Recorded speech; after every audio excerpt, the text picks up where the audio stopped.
Everywhere we look, the news about our world is a little bit depressing.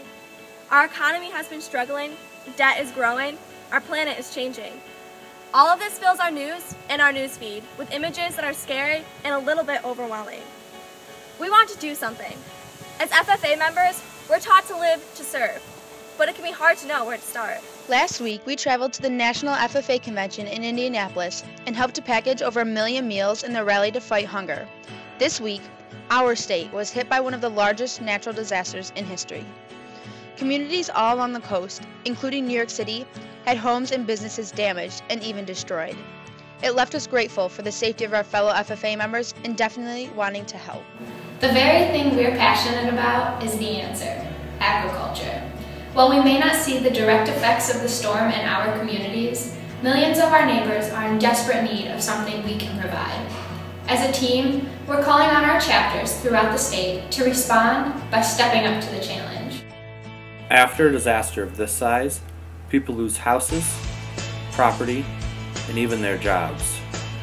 Even if it's only temporary, some families have trouble affording food and even finding food. Look how desperate it has gotten here in this neighborhood. We're here outside the Key Foods, Avenue A and East 4th Street, and people are dumpster diving, and what they're going after here is the food that was inside these Key Foods. We presume it all spoiled and was dumped out here for garbage, but instead those here, some that I've spoken with, so hungry, they literally pried open this dumpster. You see that door open right now, and they are literally picking through for whatever they can take home with themselves.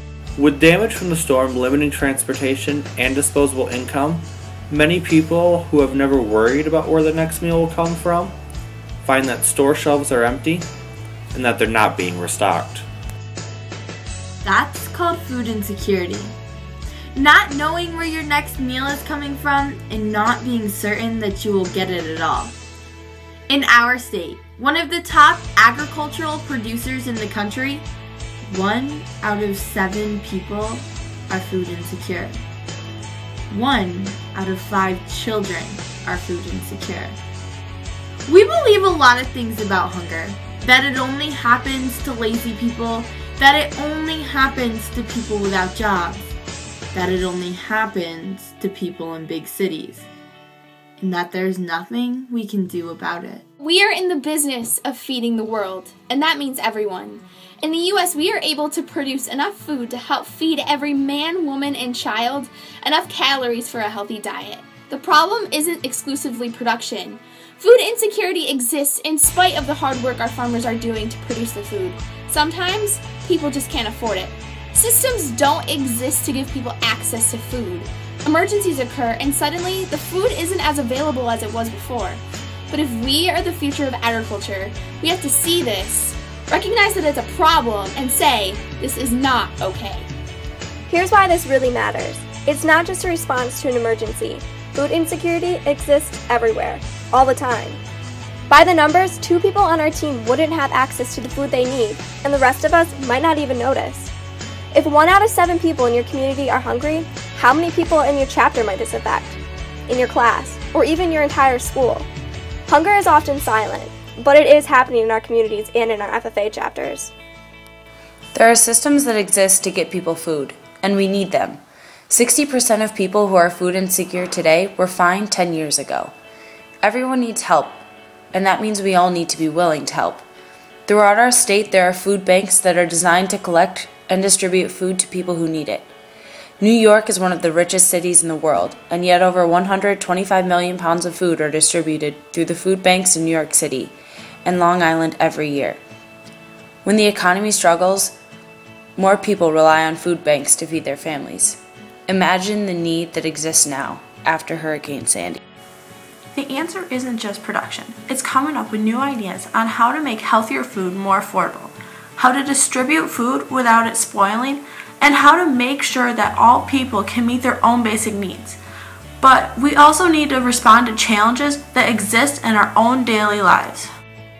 Here's our challenge, and here's what we need you to do to help. We want to take the stigma off hunger, talk about it in our schools, and help our classmates understand the value that food banks provide to hardworking, struggling people. Until we make people realize that there is no shame in being hungry, we'll keep ignoring the people that need agriculture the most. And we don't want to do that anymore. As FFA members, we're always told we're supposed to be living to serve, that we should help anyone who needs it. Often, after the thrill of the conference is worn off, or the excitement of convention is over, we forget to do this. Now is the time to put action behind those words. Join us in educating people about the realities of hunger in our state and responding with generosity for our neighbors who need it the most. Our challenge is that every FFA chapter in New York State will take time to raise awareness about hunger, but not just that you will teach your teachers and classmates about what hunger really looks like and why it really matters. And then, once you've done that, help us by collecting donations to give to our local food banks, now through December 23rd. New York is in more need than usual right now, and most of us have little to spare. So give your time and expertise to change the face of hunger in your school. We can only make a difference when we stop pretending the problem is for other people. Help us to give to the food banks of New York the food they need to alleviate food insecurity in the city, for upstate, and for our neighbors. You use your voice every day. Now use it to make a difference.